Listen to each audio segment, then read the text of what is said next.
김수종이 꿈꾸는 정의롭고 원칙이 살아있는 대한민국. 청취자 여러분과 함께 만들어가겠습니다.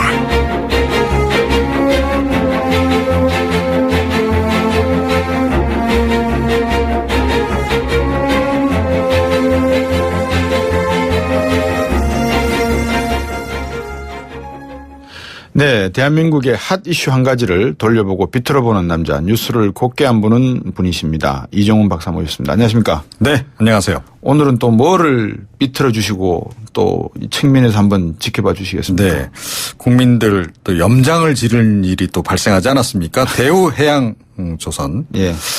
추가 지원 문제. 추가 지원한다고요 또? 아, 못 들으셨어요? 예, 저는 못 봤습니다. 예. 2조 9천억 원. 또요? 추가로. 예. 이거 결정을 하지 않았습니까? 어제? 누가 또 지원한다? 금가락지 내놔야 됩니까? 그래야 될 것 같습니다. 아무래도. 네.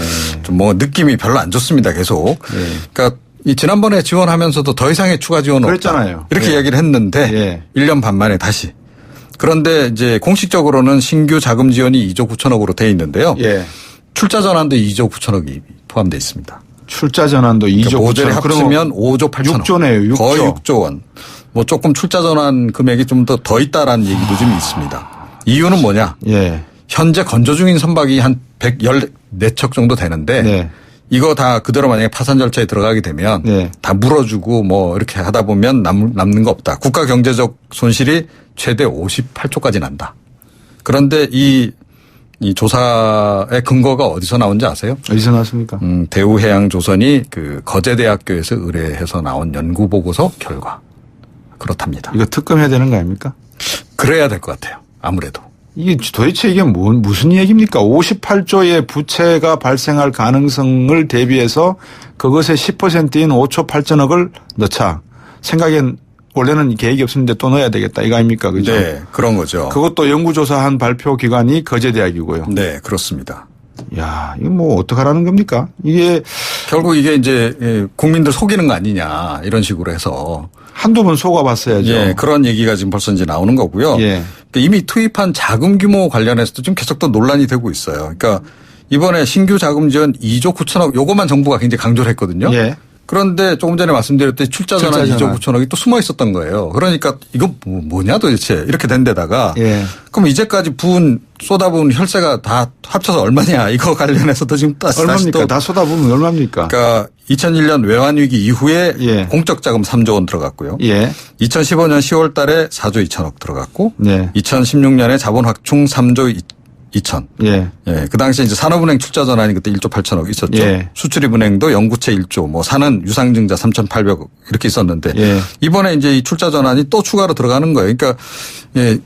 대우해양조선에다가 지원한 은행이 또 부담이 많아지니까 예. 그걸 또 줄여주기 위해서 은행 또 출자 전환 포함시키고 지금 이런 식입니다. 계속. 이거를 이제 청취자분들에게 좀 이해를 도와드리면 네. 출자 전환이라고 하는 것은 이제 채권 기관이 은행이지 잘 아시죠. 않습니까? 예.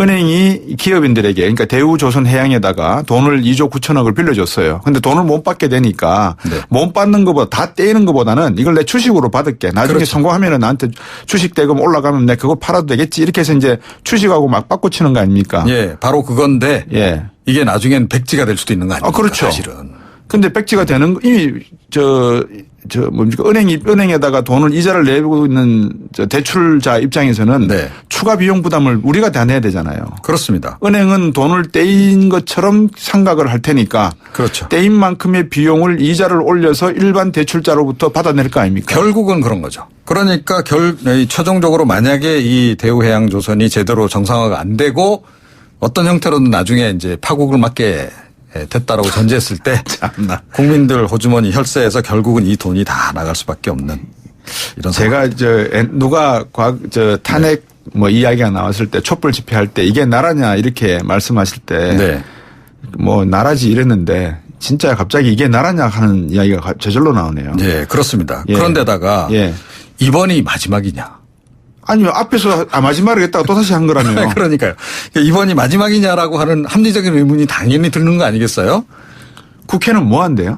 그러니까요. 그래서 국회에서 안 그래도 지금 뭐 어제 국회 정무위원회 이제 예. 또 열렸고 이제 했어요. 예. 그쪽에서 이제 야당 의원들이 예. 지적을 하긴 했습니다. 그러니까 예. 아니 뭐 더 이상 지원 필요 없다더니 또 이런 식으로 쏟아붓느냐. 그러니까 이번 지원이 진짜 마지막이냐 이렇게 또 캐물었는데요. 네. 이때 금융위원회 쪽에서는 그런 각오다. 그러니까 앞으로는 절대 그런 일이 없도록 하겠다. 각오다라고만 얘기를 했습니다. 자기도 장담 못하는 거죠. 그러니까. 이 안철수 전 대표가 이야기한 이 국회 안에 이 로비를 당하고 계시는 정무위원 국회의원도 상당히 많으신 것 같네요. 갑자기. 뭐 조금 있다. 그래서는 안 되는데 예. 이런 의심을 자꾸 하면 안 되는데 파산시켜버리면 안 됩니까? 아까 58조 떼안고 그냥 깨끗하게 정리해버리면 안 됩니까? 이런 갑자기 막 이런 예. 그런데다가 그러니까 예. 58조가 좀 부풀려졌다라고 하는 얘기가 좀 많이 나오는 거거든요. 그러니까요. 그러니까 이제 자기 대우해양조선 입장에서는 최대한 정부 지원을 이끌어내야 되고 예. 우리 파산시키면 안 된다라는 네. 걸 강조하기 위해서 일부러 이걸 금액을 굉장히 부풀린 거다. 예. 실제로 예. 따져보면 그 절반 정도밖에 안 된다. 예. 그리고 이것도 순차적으로 발생하는 거기 때문에 예. 그러니까 사실은 그렇게까지 돈을 많이 그러니까 만약에 파산하더라도 예. 그러니까 사회 경제적인 그 영향이라고 하는 것이 그렇게까지는 미치지 않는다. 예. 그러니까 파산시키는 게 맞다라고 하는 주장도 지금 막 나오고 있습니다. 특히 그 누리꾼들 사이에서는 네. 좀 난리가 났습니다. 이게 그러니까 파산시키는 제발 좀 것 같다. 퇴출시켜라. 예. 예. 이제 그거는 저희들이 이제 그런 부분에서는 또 냉정히 생각해 봐야 물론 될 약간 게. 이제 감정 섞인 부분도 이제 없잖아 예. 있긴 한데요. 예. 그런데 조금 전에 말씀드렸듯이 예. 그러니까 이 전문가들 중에는 예. 이번에 이제 이 자금 지원 근거로 얘기한 이 58조라고 하는 것 자체가 예. 조금 너무 부풀려진 감이 없잖아 있기 때문에 그러니까 뭐 파산을 고려를 해서 단계적으로 접근을 해 나가면 네. 큰 무리 없이도 이게 파산 절차를 밟을 수 있다라는 얘기도 일각에서 나오고 있는 겁니다. 이런 질문들을 차기 대선 주자들한테 질문을 하면 어떨까요? 그런데 예. 차기 대선 주자들은 대우해양조선 살려야 된다. 그렇습니까? 대우조선. 예. 예. 그래서 지금 이게 약간 좀 논란이 더욱더 되고 있는 게요. 예. 이번에 정부가 결국 그 차기 대선 주자들 눈치 보고 그런 거 아니냐. 예. 라는 얘기부터 시작해서 예. 차기 대선 주자들도 그런 생각을 하고 있으니 예. 이 잘 됐다. 차제에 정권 바뀌기 전에 이거 다다닥 미리 다 해치우자. 라고 했다라는 설까지 지금 이렇게 막 나오고. 제가 이 뉴스를 못 들었다는 게 증명이 되는 게요. 지금 네. PD께서 스크린에다가 저보고 너무나 당황하셨어요. 갑자기 사투리를 막 쏟아부으시네요. 이런 글을 써. 전 진짜 이 뉴스를 몰랐거든요. 아니, 근데요. 그래서 사실은 이런 얘기도 나와요. 그러니까 지금 세월호 지금 인양 문제가 이슈가 되고 있잖아요. 이참에 그러니까 이때 그냥 살짝 끼워 넣자. 끼워 넣기 식으로 한 거 아니냐라는 얘기까지 사실은 일각에서는 지금 나오고 있는 참 이제 그런 대한민국 상황인데요. 정부를 믿어야 되는데. 근데 지금 뭐 차기 유력한 그 대권 주자 문재인 전 대표 네. 아니겠습니까? 예. 이 문재인 전 대표도 사실은 이 대우조선을 좀 살리자는 쪽으로 경남 쪽이시니까 그런 거 이야기를 아닙니까? 지금 해 왔어요. 예. 네. 알겠습니다. 뭐 그 대선 주자들의 이야기는 다음에 시간 내서 한번 여쭤보도록 하죠. 뭐 제가. 네, 네. 예. 오늘 말씀 잘 들었습니다. 감사합니다. 네. 시사평론가 이종훈 박사였습니다. 청취자가 묻고 박 박사가 전한다. 방송을 들으시면서 궁금하신 사항은 문자 메시지로 보내주세요. 샵 0945번 우물정 0945번으로 짧은 문자 50원 긴 문자 100원의 정보 이용료가 있는 문자 메시지로 보내주시면 박 박사가 꼼꼼하게 읽고 인터뷰에서 대신 질문해드립니다. 오늘 들으신 인터뷰 방송은 YTN 라디오 곽수종의 뉴스 정면 승부 홈페이지나 팟캐스트 팟빵을 통해 다시 확인하실 수도 있습니다.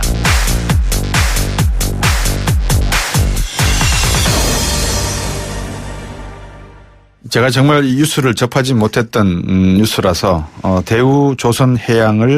대우해양조선이라고 읽어드렸던 모양입니다. 청취자 여러분들께서 지적을 해 주시는데요.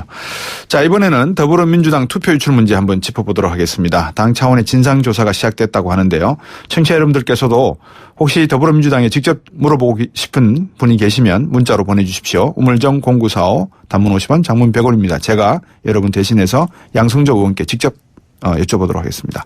자, 양승조 의원 나오셨습니까? 예, 반갑습니다. 양승조입니다. 네네. 자, 문재인 전 대표가 참관인들이 있기 때문에 그 결과가 조금씩은 유출되지 않을 수 없다고 생각한다 이런 말씀을 하셨어요. 네네. 뭐 이거는 불가항력적인 사태다 이렇게 예상하신 건가요? 일단 개표를 하는데 참관인이 없을 수는 없지 않습니까? 그렇죠.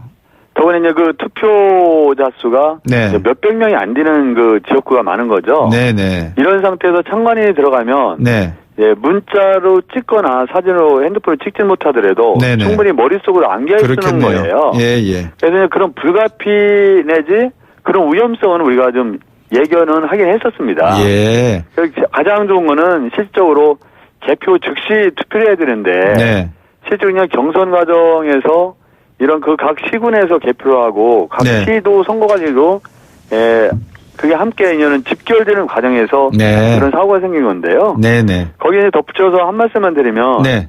그 당시 투개표 같은 경우는 네. 우리 민주당 중앙당 선거관리위원회 관장인 게 아니고요. 네. 우리가 행정기관인 중앙선거관리위원회에 위탁한 업무이고 아, 그렇군요. 중앙선거관리가 위탁을 받아가지고 예. 개표 결과를 집계해서 한 밤 11시 정도에 예. 봉인된 상태로 개표 결과를 민주당한테 전달하면 교부하면 네. 그때부터 우리가 보관 책임이 있는 거죠. 네. 네. 그래서 사실 이제 문건유치라고 이런 표현이 있는데요. 네네. 그 문건유치라는 표현은 전혀 맞지 않는 게 예, 예. 작성된 문건이 없습니다. 네네네. 작성된 문건은 그 중앙선거관리위원회에서 네. 한 오후 10시 넘어서 작성이 되고요. 네네. 그럼 밀봉된 상태로 우리한테 교부가 되기 때문에 네. 작성된 문건 윤치라는 거는 맞지 네. 않는 거죠. 그러니까 청취자분들을 이해를 돕기 위해서 설명을 좀 해드리면 투개표 상황까지 일어나는 과정에서 투표와 개표 직전까지는 중앙선거관리위원회에 위탁을 해서 그쪽에 아니, 개표 끝날 때까지 중앙선거관리위원회 그렇죠. 가져갑니다. 그러니까 개표해가지고 집계할 때까지 네네네. 중앙선거관리위원회에서 관리를 한 다음에 전체 숫자가 나오면 그것을 이제 당에다가 통보를 해드리게 되는 거죠. 그렇습니다. 예, 예. 자, 그런 역할을 했는데 그 과정상에서 이제 이게 숫자가 나왔다는 거 아니겠습니까? 그죠? 그렇습니다. 문건으로 돼서 나온 거는 없는데 숫자가 어떻게든 사람이 머릿속에 기억을 했건 핸드폰으로 네네. 찍혀서 전해졌다 이거 아니겠습니까? 그렇습니다. 그까지 진상이 지금 파악되신 겁니까? 그렇습니다. 하여튼 뭐 SNS에 떠들고 예. 그 어느 누가 했는지 예. 누가 유출했는지 모르지만 일단 문서화된 형태로 예. SNS에 올라가 있는 거는 맞죠. 네. 예. 문서화라고 한 말씀은 그 메시지로 나왔다는 말씀이신 거죠? 그렇습니다. 예, 예. 문건이 SNS예요. 아니고 그죠? 네네. 예, 문건하고 문서하고 또 혼돈하실 수가 있으니까. 네네, 맞습니다. 예, 예. 네. 그러면 유출자로 지목된 분이 한 6분 정도 이렇게 파악됐다고 하는데 그분들은 뭐 문재인 전 대표 측하고 가까운 분들입니까? 아니면 상관없는 분들입니까? 뭐냐, 우리 문재인 후보가 우리 당의 당대표를 지내시지 않았습니까? 그렇죠. 그래서 아주 아무런 상관없는 사람은 있을 수 없고요. 네네. 다만 현재 그 예를 들어서 문재인 캠프라든가 이재명 캠프라든가 네. 안전 캠프에 포함되어 있느냐가 중요한 또 그 주의할 점이 들겠는데요. 예. 최소한 그 6명 중에서 4명은 문재인 후보 캠프하고 전혀 상관이 없는 걸로 예. 드러났습니다. 예, 예. 그리고 유출자라고 말씀하셨는데요. 네. 그분들의 행위는 자기 지역위원회 개표 결과를 네.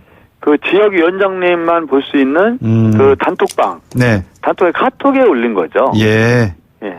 근데 이게 이제 물론 뭐 중앙선거관리위원회에다가 위탁을 하고 위임을 하셔서 네네. 더불어민주당 측에서는 경선 과정에서 책임이 없다라고 하실 수는 있지만 물론 정치적인 책임은 져야죠. 이 참관하시는 분들에게 사실상 이런 교육 정도는 시켜 놓으셨어야 하지 않나 싶은 생각이 들어서요. 그죠? 그 점에 대해서는 저희가 정말 그 실체다 생각을 했는데요. 네. 실질적으로 그 20일 전날 네.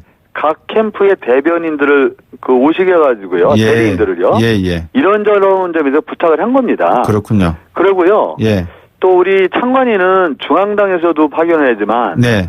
각 캠프에서 추천한 사람이 주류예요. 예, 예. 그래서 각 캠프한테는 그런 부탁을 드렸고 네. 20일 당일날도 각 캠프한테 그런 문서는 보내드렸죠. 네. 자, 이제 그럼에도 불구하고 이게 네네. 이제 민감한 시기가 되다 보니까 일부 캠프 쪽에서는 현장 투표 무효화해야 된다. 이런 이야기도 나오고 있는 것 같습니다. 아직 그 공식적으로 접수받은 건 없는데요. 아, 그렇군요. 분명한 것은 투표, 네. 개표, 네. 그래서 불법 부정은 없었다는 것은 누구나 다 인정하는 거거든요. 네, 네, 네. 네. 예, 투표와 개표 과정에서 불법 선거가 있었다면은 예. 부정 선거가 있었다면 충분히 그런 주장할 여지가 많은데 예. 최소한 개표가 되고 나서의 예. 일부 창건에 유출된 걸로 해서 예. 어떤 투표 자체를 무효한다는 것은 예. 현재로서는 우리가 뭐 정식으로 접수된 게 없기 때문에 예. 가정에서 말씀드렸지만 예. 실질적으로 좀 약간 받아들이기 쉽지 않은 일이죠. 네. 그러니까 이제 일부 뭐 사람의 심리가 그렇지 않습니까? 빨리 네네. 정보를 알면은 그 정보를 빨리 캐치해서 좀 잘 보이고 싶은 분이 계시면 빨리 그 정보를 전해드리고 싶은 뭐 그런 게 네네. 인간의 심리니까요. 네네. 근데 이제 그 내용을 보면 그 순간에 예를 들어서 뭐 전체 득표율이 얼마 정도 되어 있다. 뭐 이런 것까지 이 거의 뭐 근사치에 가깝게 되어 있다고 정보 내용이 나와 있으니까 캠프 쪽에서는 이런 부분에 대해서 조금 이제 딴지를 걸 수 있는 그런 내용이 있다. 이렇게 보여지는 것 같습니다. 그죠? 일단 전체 득표는 아니고요. 네. 우리가 이제 뭐 인터넷 또는 SNS에 떠드는 걸 봐도 네. 우리 한 5만 명이 넘게 투표했거든요. 네. 그런데 5만 분에 저는 예를 들어서 한 5분의 1 정도가 안 되는 걸로 알고 있고요. 일단. 예. 그런데 하여튼 전혀 공신력 있는 기관에서 작성한 다시 네. 말씀드리면 예. 중앙당 선거관리위원회든지 중앙선거관리위원회에서 작성된 거는 전혀 아니기 때문에 네네. 한마디로 근거 없는 예. 신뢰할 수 없는 문서인 건 확실하죠. 예, 그렇군요. 그 처벌 문제에 대해서 여쭤봐야 될 것 네네. 같아요. 어떻게 처벌 문제는 어떻게 지금 뭐 고려 중에 계십니까? 어떻게 보십니까? 일단 뭐 그 범죄 혐의가 예. 분명히 드러난다면은 예. 뭐 우리가 처벌을 원하지 않더라도 처벌되는 거 아닙니까? 이 네. 사건에서도. 네. 그래서 다만 우리 진상조사위원회 차원에서는 네. 우리는 여러 가지 진상조사를 통해서 예. 범죄 혐의가 명확하게 드러난다면 예. 가차없이 사법 처리를 요구할 것이다. 예. 그런 그 위원회 결정이죠.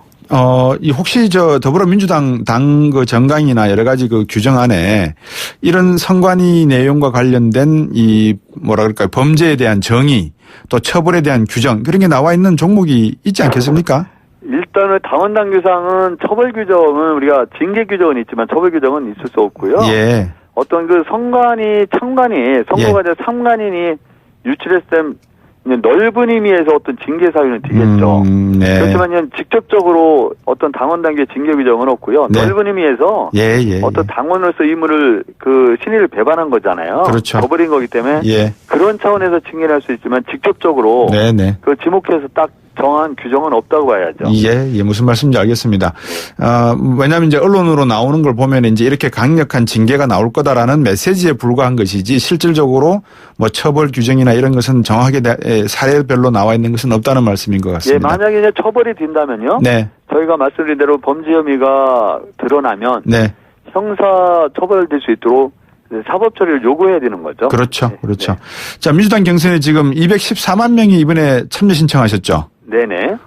이런 사태라고 할까요? 이런 경우가 신뢰도 앞으로 이제 여러 가지 투개표가 이루어질 건데 신뢰도 의심받게 하는 데는 좀 부정적인 영향을 주지 않을까 하는 우려도 아무래도 있습니다. 신뢰도에 부정적인 영향을 주는 거는 말씀하신 대로 네. 틀림없이 준다는 말씀을 드리고요. 예. 다만 저희가 좀 그나마 좀 말씀드리고 싶은 것은 예. 투표와 개표 과정에 있어서 불법 부정은 아니다. 예, 예. 그렇다고 정치적 책임을 회피하는 건 아니고 예. 그 책임이 가볍지는 않지만 예. 전체적인 그 어떤 경선 과정에 예. 절대적으로 결정적인 그 하자라고까지는 볼 수 없지 않느냐. 네, 예. 이런 그 말씀을 드리고 싶네요. 예, 예. 자, 아까 당헌 당규상에 그 말씀을 하셨는데 네. 이 명단 도용이 확인이 되면 공직선거법 제250조의 허위사실 공표에 적용을 받아서 처벌받는 규정은 선관위법에 있는 것 같습니다. 네네. 근데 거기에 저촉될 수 있다라고 지금 안희정 지지선을 한 제주지역 청년명단 조작됐다는 의혹이 있지 않습니까? 네네. 이 문제는 어떻게 하실 겁니까? 이 문제는 뭐 저희 진상조사의 차원은 아니지만 그 문제도 우리 당 선거관리에 주의 깊게 보고 있고요. 네. 뭐 말씀드린 대로 뭐 어느 누구라도 네. 어떤 그 범죄를 했다면 처벌하는 건 너무나 당연하다고 보여지고요. 네. 저희는 중차대한 그 경선 과정에서 네. 어떤 범죄를 했다는 것은 네. 도저히 묵과하고 용인받을 수 없는 거죠. 네네. 물론 말씀하신 대로 이제 정정당당하고 공정한 선거를 할 것으로 많은 국민들이 이제 믿고 있는데 더불어민주당이. 근데 지금 후보들 간에 이렇게 뭐랄까요, 정강이나 이런 나오는 걸 보면 마치 루비콘강을 건넜다라고 언론에 헤드라인을 쓰듯이 네네. 감정 싸움이나 이런 게 좀 치열해지고 있는 것 같아요. 어떻게 걱정이 안 되십니까? 뭐 걱정이 전혀 안 되진 않습니다. 예. 다만 걱정이 되는데요. 네. 우리가 예를 들어서 2007년도 한나라당 선거라든지요. 예. 뭐 2012년도 다른 그 여러 가지 경선 과정을 보면 예.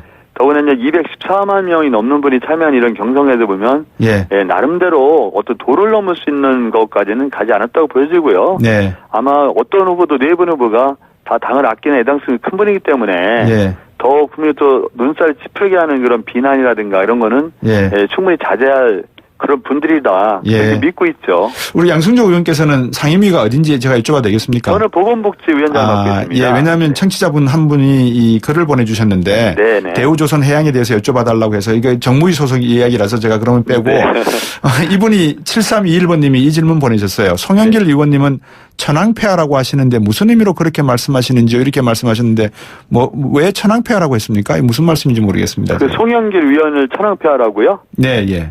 그거는 뭐 진위를 잘 모르겠네요. 글쎄요. 저도 네, 잘 하여튼 근데 문자를 보내주셔서 제가 읽어드렸습니다만. 그럴 만한 위치에 있지는 않으시고 다만 그 모 캠프의 총괄본부장 맡고 계신 거죠? 예, 네. 그렇습니다. 네. 자, 995번님은 더불어민주당이 앞으로 좀 더 최순실 사태와 반면교사를 삼아서 바른 정당으로서 역할을 해줬으면 고맙겠습니다라는 문자도 보내주셨습니다.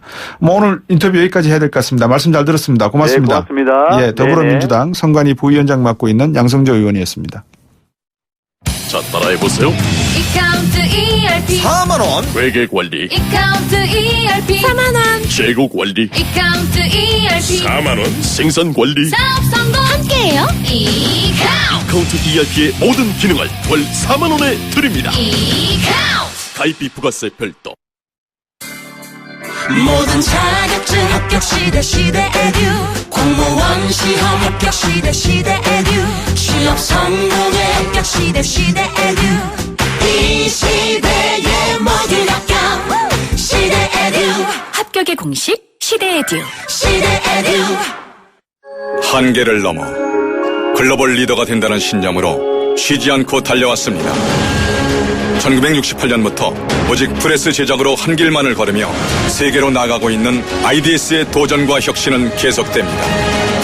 고객 만족을 최우선 가치로 생각하는 주식회사 IDS.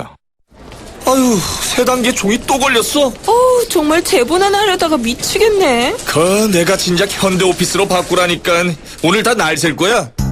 이제 스트레스 받지 마세요. 사무기기 전문기업 현대오피스가 책임지겠습니다. 사무기기의 올바른 기준. 현대오피스. 김 사장님은 고민하던 공장 먼지 악취를 어떻게 해결했을까? 박 사장님도 쉽게 없애기 어려운 식당 연기 냄새를 해결하려면 정답은 역시 우양집진기. 이제 25년 기술의 우양집진기로 말끔히 해결하세요. 집진기는 역시 우양집진기. 우양집진기. 검색창에 우양집진기. 거라 이 세상에서 누가 제일 예쁘니? 2588 박서연. 어머, 내가? 하긴 고객님들이 대리운전 부르면서 예쁜 소연이 목소리 듣고 집에 가야지 라고들 하셔. 너 잘났어 2588 꽃보다 박서연 2588. 7시 뉴스 듣고 3부에서 돌아오겠습니다.